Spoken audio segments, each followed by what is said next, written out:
If you have borderline personality disorder like I do, you probably feel emotionally numb a lot of the time and don't even realize that you've been feeling that way until the emotions kind of hit you like a freight train, honestly.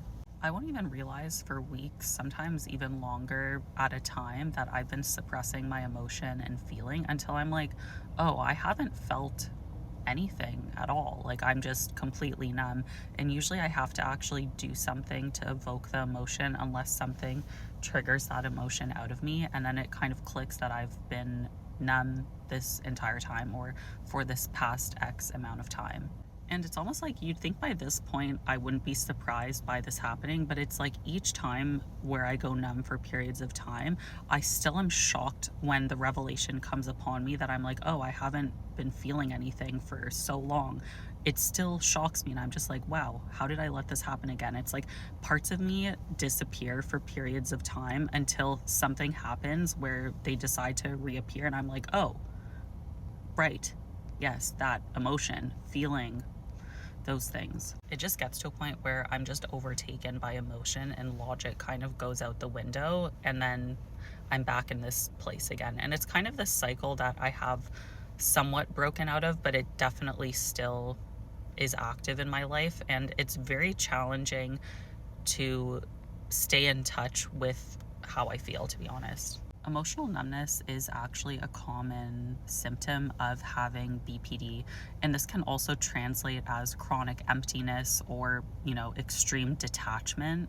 And it stems from the inability to emotionally regulate, and it's kind of used as a coping mechanism, but it's so natural. We don't feel that this is happening or that this is going on until it's kind of in hindsight, or we can have it happen in the moment and then reflect like, oh, this is how I've been feeling. I have been numb. And the symptom is more often seen in the quiet BPD subtype.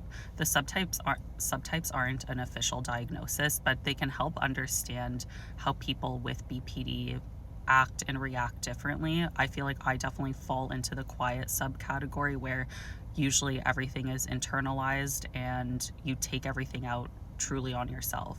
The ways I try to cope with this feeling and kind of realizing I've been emotionally numb is trying to get myself to feel more connected with my body, like doing grounding exercises.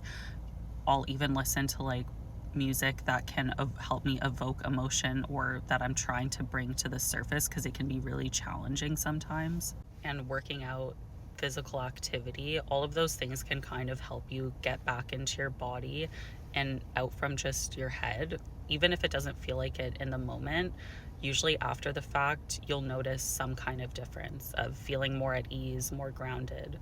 And a lot of the time, I think it can almost feel like it's easier to just allow yourself to feel numb than to actually feel the things that you're feeling. But in the end, it does a disservice to us, to be honest. You're not alone if you're also feeling this way, or you realize that you've been going through a period of emotional numbness, or you've just been suppressing how you feel. You're definitely not alone. I'm right there with you.